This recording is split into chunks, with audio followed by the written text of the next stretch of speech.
awards, including the NSF Career Award and several distinguished teaching awards. He's published nearly 100 manuscripts and authored a handful of patents. He is and has been well funded by both the NIH and NSF throughout his career. Thank you, Dr. Petersson, for joining us today. We are excited to have you. Please take it away. All right. Thanks for the introduction. Are you seeing the full screen view? Yes. Great.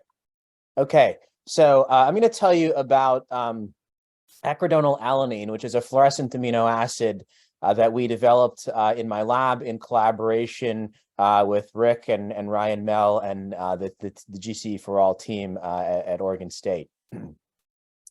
So the structure for this is I'm going to briefly talk about fluorescent protein experiments that one might be interested in doing and the advantages of small probes that we encode genetically.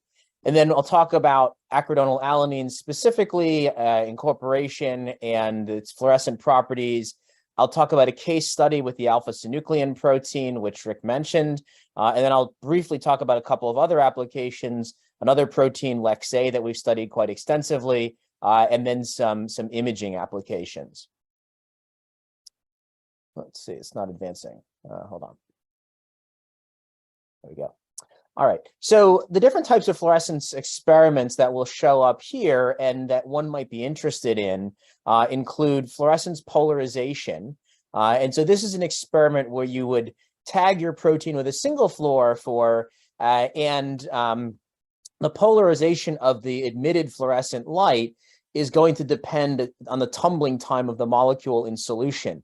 So when this yellow protein, which is labeled with a fluorophore, is in complex with the large red protein, it will tumble slower and you'll have a high fluorescence polarization. When the complex dissociates, then the yellow protein is now smaller and can tumble faster, and you'll have a lower fluorescence polarization. So this can be used to monitor protein-protein interactions. Another method that one could use with a single fluorophore relies on environmental effects.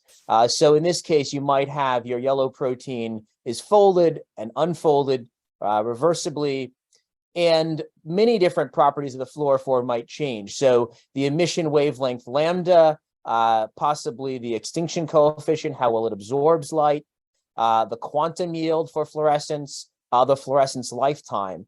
And a change in any of these properties can be something that you could monitor, for example, as a function of temperature or denaturant like urea, and you can use that to measure your protein stability. So those are both experiments that one could do with a single fluorescent label. There are also experiments one would be interested in with two fluorescent labels. So in this case, you'd have a fluorescent donor and acceptor. And so this would be a Foerster resonance energy transfer or FRET experiment. One could again use that to monitor a conformational change where the donor and acceptor are closer in the folded state, farther apart in the unfolded state. And so a decrease in FRET observed as a reduction in emission from the green fluorophore and an increase in emission from the blue fluorophore would allow you to monitor this same conformational change. One could also look at binding interactions in which you have this small gray, could be a protein, could be a small molecule, labored with your green fluorophore, and when it's in complex with the yellow protein, you'd have energy transfer and green emission, whereas when they're separated, then you'd have blue emission from the fluorescent probe.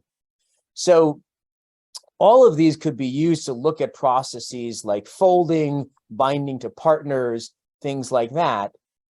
FRET is unusual in that you can also use it to extract specific distance information. So the relationship between the emission of the donor and the emission of the acceptor is quantitative enough with the appropriate controls that one could actually extract distance information for how far apart they are, say in the folded versus unfolded states. And so one of the case studies that we'll look at will use that type of experiment to look at distance information. So these are all experiments that we're primarily thinking about doing them on purified proteins in vitro. Of course, fluorescence is also of interest for its use in microscopy. And so acridonylalanine, which will be the amino acid that we talk about today, we can encode in mammalian cells. And so one could use it to look at protein localization via fluorescence intensity. it also has a nice property that one can look at changes in its fluorescence lifetime. And that lifetime is sensitive to the local environment of the fluorophore. So what I'm showing you here is just a cartoon image of, say, a protein that might localize sometimes to the cytosol and sometimes to the membrane. One can just look at the confocal image to see where the protein is, but the environment change at the membrane might lead to a change in fluorescence lifetime, and you could also read out something about the local environment of the fluorophore that way and get some at least coarse-grained structural information on your protein in addition to localization. So we'll talk about these types of applications as well. So, of course, when you're doing fluorescent experiments, and particularly when you're doing microscopy, there are a lot of ways you can label your protein, and some of the most popular are to use protein tags like green fluorescent protein GFP, or a chemienzymatic labeling approach like the SNAP tag, in which you attach a fusion of the SNAP protein and add a small molecule to attach a fluorophore. And of course, these are great because they're very easy to implement in a biological setting, but the probes tend to be large compared to your protein of interest. So this is showing to scale the alpha-synuclein protein that we're interested in versus a GFP or SNAP tags, and you can see that they're on the same order of size as the protein of interest, alpha-synuclein. There are, of course, other ways to label proteins. Roger Chen's FLASH system is an elegant one in which you encode a tetracysteine motif to attach your fluorophore, but this can still be somewhat perturbative to your protein. And so we like direct genetic encoding of a fluorescent amino acid, and presumably most of you are here because you also like that approach. And so ACD, the amino acid we're using, is only marginally larger than tryptophan, and has a blue wavelength emission that allows you to use it in microscopy experiments where, of course, one could not use tryptophan because of its UV excitation. And so there are other ways of labeling proteins through genetic code expansion, such as putting in azidophenylalanine and clicking on a fluorophore like this. And of course, those are great ways of labeling, and you can introduce very bright fluorophores that way. But when you're considering something like FRET, there are still limitations to that. So suppose we take alpha-synuclein and we label it with a clicked-on fluorophore here and with a maleimide labeling at a cysteine that's introduced at another site. That would be a nice FRET partner system, and we've used that in my lab. But these more flexible linkers introduce some positional uncertainty. And so if you're trying to draw conclusions about the distance between chromophores via FRET, then having something that's a little bit smaller and more closely tied to the backbone, like ACD, can be valuable because, as you can see, even though the protein conformation is the same, two different twists of these two probes can lead to a large difference in the centers of the two fluorophores. And so you would have this kind of positional uncertainty when you're trying to do FRET measurements with more dangly fluorophores. I probably should have placed this slide before the previous one, but this is just showing, again, in the case of alpha-synuclein, if you make a C-terminal GFP fusion and use that to monitor aggregation of the protein, synuclein goes from a disordered monomer to an amyloid-type fibril transition. And so this is using an external probe. On the wild-type protein, you can see the aggregation kinetics in the blue line there, whereas the C-terminal GFP really retards aggregation, and so it's a much slower process there. And so, tagging with these fluorescent proteins doesn't always have these type of consequences, but it can, and that's another reason, really good reason to use smaller probes like ACD. All right, so I don't think anybody on this call needs to really be explained how one encodes via a evolved tRNA and synthetase system, but I think it is important to note that there are a few out there for acridonylalanine now, which we've developed with Ryan and his coworkers. The first was originally published in 2013 in JACS, and that was an MJ tyrosyl synthetase that would be good for encoding in E. coli. There was some background incorporation of a synthetic byproduct, which we were able to eliminate with a counter selection strategy in the 2017 paper. And so this MJA9 synthetase is the go-to for E. coli. A few years later, we developed a paralysyl synthetase initially on the Barkeri platform, and that was published in Chemical Science in 2021, which of course allows you to encode in E. coli as well as a variety of mammalian cells. These are the three types that we've worked with so far in my lab. And so this was good. It gave you decent expression, but Ryan has been transitioning over to an M. alvis platform, and they evolved a new synthetase based on the alvis that encodes ACD, and we see better expression with that. So I would still recommend using the MJ synthetase in E. coli. We get the highest protein yields with that, but the alvis is significantly better than the MB for encoding in mammalian cells, not so much for the maximal level of incorporation, but that one can achieve good levels of incorporation with lower ACD concentrations for the alvis than one can for the Barkeri. So once you get your ACD into your protein, what kind of things are you interested in using it for? Of course, it's a fluorescent probe, but there are other genetically encodable fluorescent amino acids out there. And so what are the benefits of ACD versus these other ones? And when might you want to use the other ones instead of ACD? So in mammalian cells, one of the popular ones is ANAP, which was developed by Abhishek Chatterjee when he was with Peter Schultz, published in 2013. And so it's a nice fluorescent probe. It's much more environmentally sensitive than ACD, which has its pluses and its minuses. So if you're doing a single labeling experiment and you want to look for, say, a conformational change based on a change in the fluorophore environment where the protein unfolds, ANAP can be a good target for that. You can see in different solvents here that the fluorescence intensity changes as well as the maximum emission wavelength. So that could be a plus for a single fluorophore labeling type of experiment when you want environmental sensitivity, but it can be a minus for something like fluorescence polarization, where you want your experiment to only be sensitive to the change in tumbling time of the molecule and not have it get much brighter or dimmer based on other criteria as well. Likewise, for FRET, you'd like your probes to only be sensitive to their distance to the donor or acceptor partner and not be sensitive to environment. So ANAP is great for some things. We think ACD is better for FRET because it doesn't have that same type of environmental sensitivity. Another place where ACD does well is that it's more photostable than these other amino acids. So this is an experiment where we just irradiated them intensely, looked at how long they took to degrade, and then calculated their half-life in minutes. And you can see ACD has a longer half-life than ANAP, as well as hydroxycoumarin or dancylalanine, which are two other genetically encodable fluorophores. And ACD has a longer fluorescence lifetime.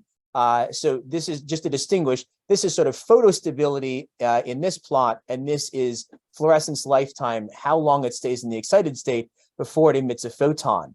And that long lifetime has some benefits. I'll talk about what they are for fluorescence lifetime imaging.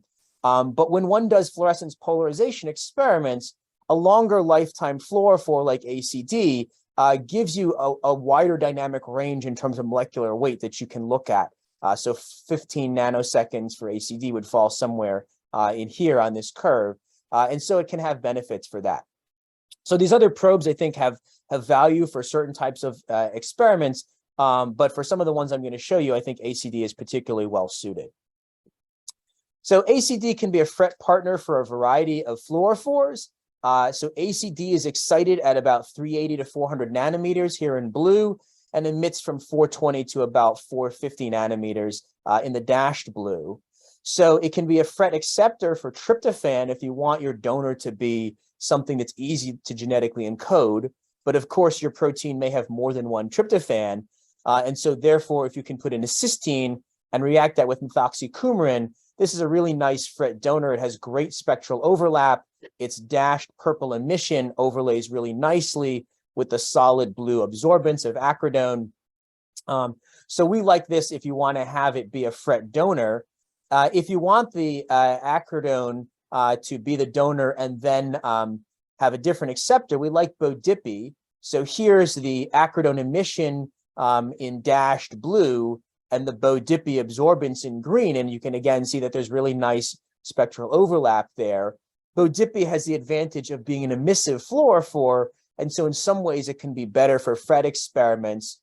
You may hear from Sharona Gordon about this copper TTAC complex, which is not emissive, but is a nice broad absorber and can also be a FRET partner through transition metal FRET. And so these, I'll show you a bunch of examples with Bo-Dippy. This copper TTAC can also be attached to a cysteine quite easily. And so that's a nice acceptor. And then I'll only briefly mention this at the end, but acridone has the nice property of being able to sensitize bound lanthanides. And so this was something originally demonstrated by Barber and Imperiali. And we've done some work with genetic encoding of ACD in my lab where we sensitize europium. And you can see europium has this very long wavelength emission. So your effective Stokes shift from exciting at 400 to emitting at 650 is enormous. And that can be a really nice imaging property for these lanthanide binding tags with europium. So the case study I'm going to take you through looks at effects of small molecules on alpha-synuclein. So alpha-synuclein, as I mentioned, is a disordered monomer that aggregates and forms fibrils, and these fibrils contribute to neuronal toxicity in Parkinson's disease. And so there's a strong interest in being able to image how alpha-synuclein aggregation spreads in the brain in humans. So this is not imaging that's going to take place with acridonylalanine. Instead, this is a collaboration with radiology department at Penn, as well as collaborators outside Penn, where we're trying to develop positron emission tomography probes that can be used to bind to alpha-synuclein and image its progression. And so we have some compounds that are looking quite promising in mouse models. And so the way ACD is going to come into this is that we are interested in using ACD to understand something about how these PET imaging candidates are binding to the synuclein fibrils. So synuclein fibrils have several potential compound binding sites. I'll focus on two. One's called site 2 and one is called site 9. And we developed compounds for both and confirmed that they bind at those sites via cross-linking mass spec. And so in the process of optimizing compounds for better PET imaging probes, we've been interested in what happens when these compounds bind to the synuclein fibrils, because we have some evidence that they may induce a conformational change in the synuclein fibrils upon binding. So the structure I'm showing you up here shows the amyloid core in a top-down view, and those beta sheets are well ordered, but there are also N and C terminal tails that are not so well ordered. And we wonder whether they undergo some type of conformational change when our compounds bind. And so this is a nice target for us to try to study this via FRET. So to make the proteins, we express our alpha-synuclein with a C-terminal intine tag. And we really like these tags because since it's at the C-terminus, it's only produced if you get full-length protein. And so this can be a nice way of separating full-length from truncated protein when you incorporate your unnatural. So here's a protein that's going to be set for double labeling, where we include a cysteine site and acridonylalanine. And we express that protein, we cleave the intine fusion and react with a Bo-Dippy maleimide to get a doubly labeled protein. And I sort of showed you this before, but here's the acridone absorbance, the acridone emission at 420 to 450, the spectral overlap with Bo-Dippy allowing you for FRET, and then the Bo-Dippy emission in the dashed green. So we're going to look at the ratios of the acridone emission to the Bo-Dippy emission. Now, to get accurate distance measurements for FRET, you need to produce not only the double labeled protein, but really you'd like to have a donor-only and acceptor-only control as well. And so we produce these using the same intine fusion strategy, of course, either eliminating the tag codon for the ACD or the cis codon to get these single labeled constructs. And so with the donor-only, acceptor-only, and double labeled in hand, then we can measure spectra in various conformational states of alpha-synuclein.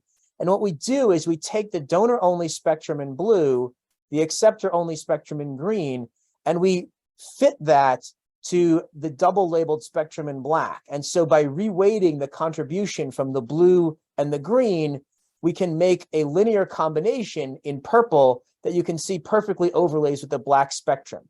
So basically, what weighted combination of donor only and acceptor only do you need to match the double labeled spectrum? And so from that weighted combination with the A and B weighting terms, then FRET efficiency is simply going to be 1 minus the A term. And so this is a really robust way of getting that FRET efficiency. It's much better than calculating from just a single wavelength that can be much more subject to noise issues. Okay, so once you have that FRET efficiency, then you can calculate a distance according to the standard FRET equations. And so the Bo-Dippy-Acridone pair is useful for calculating distance changes in the about 30 to 80 angstrom distance range. So with our compounds, the first thing that we needed to do was determine if binding of the compound destabilized the fibrils. And so for that, we actually used single labeled protein, and we did a fluorescence polarization experiment. So monomer has low fluorescence polarization because it tumbles quickly. Fibrils have very high fluorescence polarization. And so if we treat with a small molecule, we can see whether the fibrils are being stabilized to form monomers or some lower molecular weight oligomer. And so we tested that with EGCG, NDGA, and dopamine, which had been previously shown to destabilize fibrils, and you can see that FP goes way down. When we then add the site 2 EX6 or VP146 compounds in green and blue, we see no significant change in FP, and likewise for the site 9 compound BF2846. And so this is showing that the compounds are not really affecting the overall stable the fibril stability. They're holding together. So then we do the actual FRET experiment where we take our double labeled fibrils as well as, again, the donor only and acceptor only controls and add small molecules and then wait some period of time. And the data I'm showing you is after 24 hours, I believe. And so you can see that there are changes to both the donor and acceptor fluorescence. And so this is why having those controls are important, because you might interpret this differently without having appropriate controls. But with those controls, we can fit, and we see a distance of 43 angstroms between our labels at position 42 and position 94 in untreated fibrils, and that expands to 52 or 54 angstroms with the site 2 compounds, and a little bit less to 47 angstroms with the site 9 compounds. So we see an expansion of this fibril core where the synuclein is well folded. And so what we're doing now is labeling in the other regions that are less well folded to see how those conformational changes might occur in the presence of these compounds. So I see that I'm coming up on time. We're extending this to go from not only looking at other FRET positions in vitro fibrils, but trying to look at FRET interactions in cells. And so here we have a nice model for this where you can actually make in vitro alpha-synuclein fibrils labeled with Bo-Dippy, and they'll be internalized by either HEC cells or neuronal model cells, and like SHSY5Y.